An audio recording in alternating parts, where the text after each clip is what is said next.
una estructura de hormigón puede comenzar desde la cimentación. Así pues, en la vista 3D ya tenemos algunos elementos en nuestro proyecto, como es la cimentación de los muros, la cimentación de las zapatas aisladas o los muros de contención.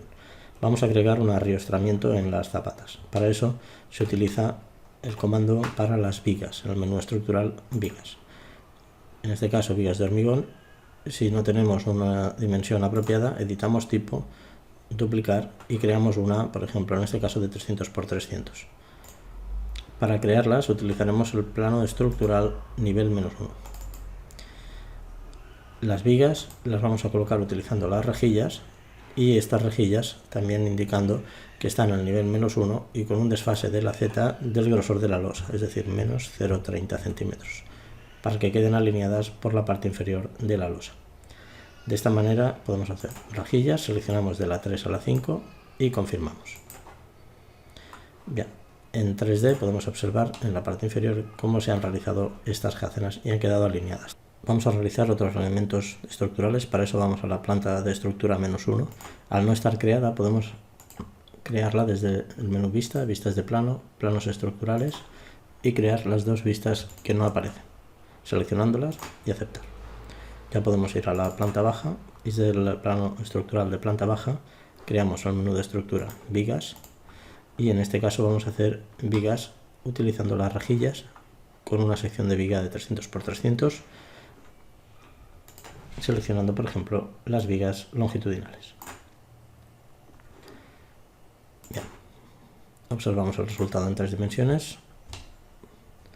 Ya tenemos las vigas que también han adquirido un desfase de menos 30 centímetros para dejar espacio al resto de elementos estructurales del suelo.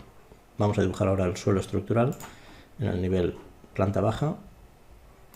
Dibujamos en el menú estructura suelo un suelo por defecto de 30 centímetros y trazamos el rectángulo en las caras interiores del edificio. Recordar que a nivel estructural el icono de las líneas paralelas a una de las direcciones principales indican el sentido de descarga. Podríamos cambiarlo con la dirección de la luz, marcando en esta línea, y la dirección de la luz y descarga de fuerza se realiza en dirección transversal. Confirmamos y nos hace la pregunta si los muros queremos que se enlacen por la parte inferior. Podemos enlazarlos, aunque al estar las caras en el extremo por la cara interior, puede ser que estos muros no queden rebajados en altura, así nos ofrece la opción de desenlazar destinos. Lo visualizamos en 3D y ya tenemos este suelo apoyado sobre las vigas. Comprobamos en sección y efectivamente ya tenemos todos los elementos, las jácenas, los suelos, las riostras.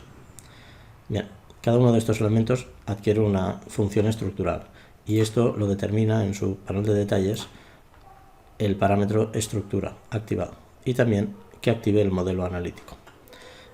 Veremos más adelante, cuando terminemos la estructura, cuál es el resultado del modelo analítico.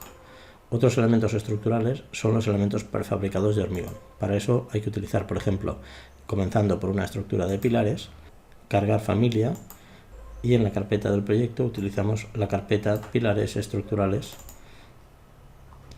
pilares de hormigón prefabricado, y utilizamos por ejemplo el prefabricado rectangular con ménsulas. En este caso las ménsulas determinan la orientación del apoyo de las jácenas prefabricadas. Al colocar estos elementos, por ejemplo en el nivel de la planta baja, si colocamos uno de estos elementos, observamos en 3 dimensiones, el resultado es un pilar con ménsulas. En este caso, el pilar se edita para determinar cuáles de las ménsulas son las que permanecen en el proyecto.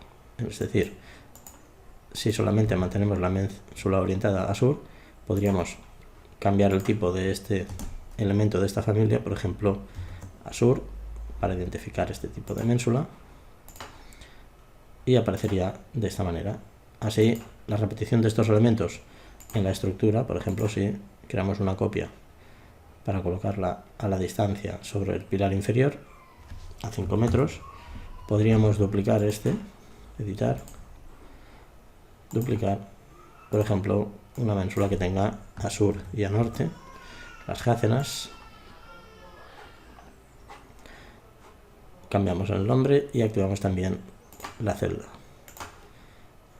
Y así sucesivamente. El resto sería colocar en el menú de estructura vigas también prefabricadas, así que habría que cargar familia entonces de la carpeta, desde la carpeta principal armazón estructural, hormigón prefabricado, y aquí buscaríamos, por ejemplo, una viga en L prefabricado de viga en forma de L. De la misma manera, este elemento lo deberíamos colocar en la planta primera, apoyándose, en este caso, podríamos editar tipo para crear un elemento más delgado, duplicar, una de 300, donde la anchura de la base sea de 0.3, y así podemos apoyarla de extremo a extremo. Si la orientación de la viga no es la adecuada, porque a lo mejor ha quedado la L en la dirección contraria, podríamos colocar la orientación volteando la viga. Y además los extremos de la viga se pueden extender hasta que queden en contacto con los pilares, utilizando los iconos de las flechas. Este es el resultado, y a partir de aquí podríamos colocar otros elementos, incluso editando la elevación. Para colocar el forjado prefabricado explicaremos cómo crear un sistema de vigas en un vídeo posterior. Así también la elevación, por ejemplo, menos 10 centímetros, para que quede apoyado directamente sobre las jácenas prefabricadas. El resultado final lo observamos aquí, donde hay diferentes tipos de pilares, jácenas en L, también hemos incorporado una jácena en forma de T invertida, y completando así toda la estructura de apoyo de lo que serán los forjados.